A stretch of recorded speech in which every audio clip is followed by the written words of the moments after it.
Kelly Ryden, and I will be talking with you today about integrating language arts and social studies by using children's fiction literature.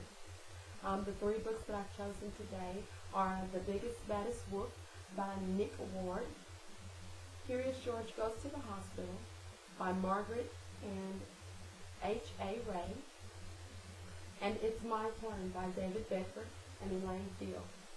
And the first book that I'm going to talk with you about is called It's My Turn.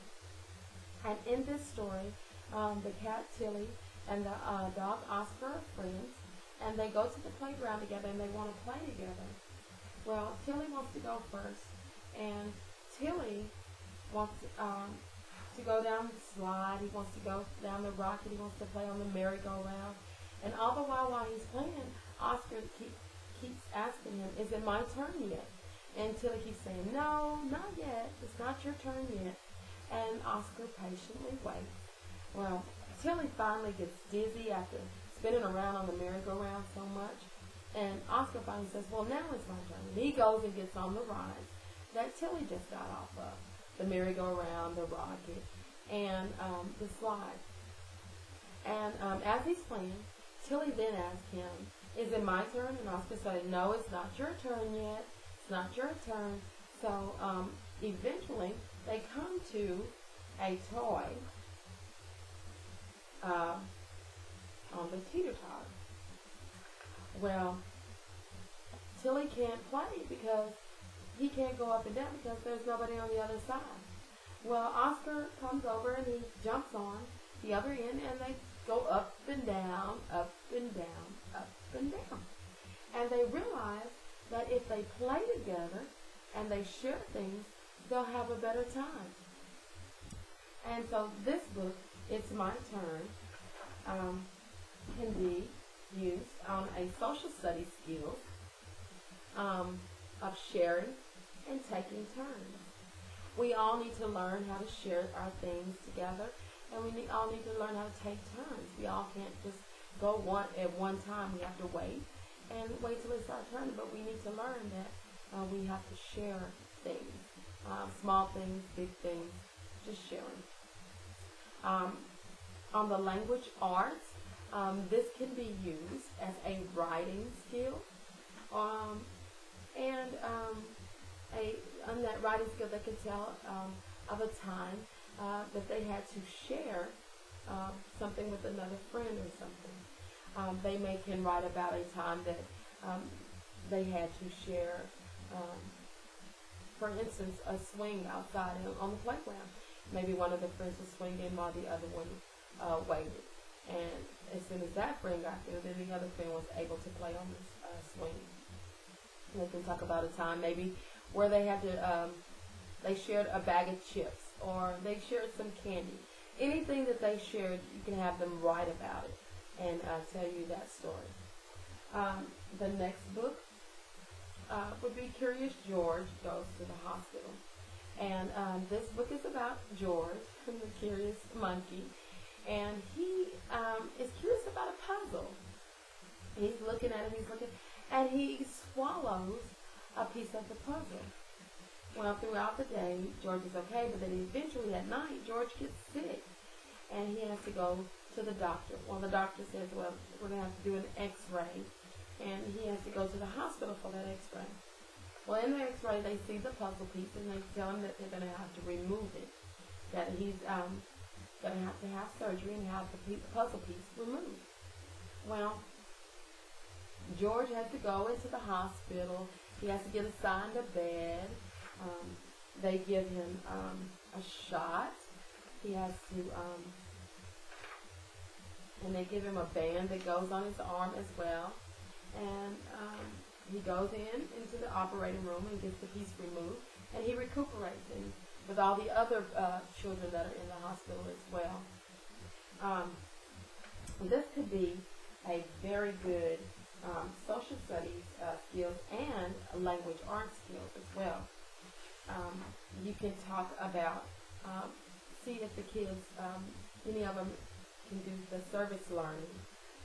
Has any of them volunteered anywhere at a maybe a store or maybe a hospital or some sort, and they can talk about that, and they can bring those experiences into the classroom and share them with other students. The language arts, you can have a small group conversation. That conversation can be about different things about what they know about hospitals. If anybody's ever been in the hospital in their family, they can talk about that in a small group. Or things that they might know that happens in a hospital. You could read the book to the students, and then you could go over the things that were discussed in the book, like George having to have the band on his arm, because every time someone goes to the hospital and they get admitted into the hospital, they have to have a band. You can tell about shots that children get at the hospital. You can also tell about or to have them talk about other children that they know that have been to the hospital, maybe like a sister or a brother or something like that. You can have a discussion like that inside the classroom. That would be a great small group discussion. The next book that we're going to talk about is The Biggest and Baddest Wolf. And that wolf's name is Harum Scarum. Harum Scarum is very, very scary. And he goes throughout the town scaring children, scaring older people, just scaring anybody that he comes in contact with. But Harum has a little insecurity, and his insecurity is that he always has to have his teddy bear with him. If he doesn't have that teddy bear with him, he is not good. He does not have a great day. Well, throughout the day, while he's scaring people and going throughout his day of terrorizing the city, Harum Scarum realizes that he's lost Teddy. And oh my goodness, he looks and he looks and he looks for the Teddy. And he can't find him. He looks everywhere for Teddy. Well, when he goes to try to approach the people that he's already scared about finding Teddy, they don't want to talk to him because they're scared of him. They don't know if he's going to try to eat them or what. So they run from him. Everybody runs from him. Then he saw a little fellow playing with a teddy bear. So he runs down to him and tells him that that's his teddy bear. And the little boy said, "No, it's my teddy bear. Finders, keepers." And he asked him to please, please, please give me my teddy bear back. And the little boy telling him, you don't look scary to me now because you don't have your teddy bear. You look like you're not a scary person anymore. And he made a promise that if he gave him the teddy bear back, that he wouldn't scare anybody anymore. And so this is a really good book as well.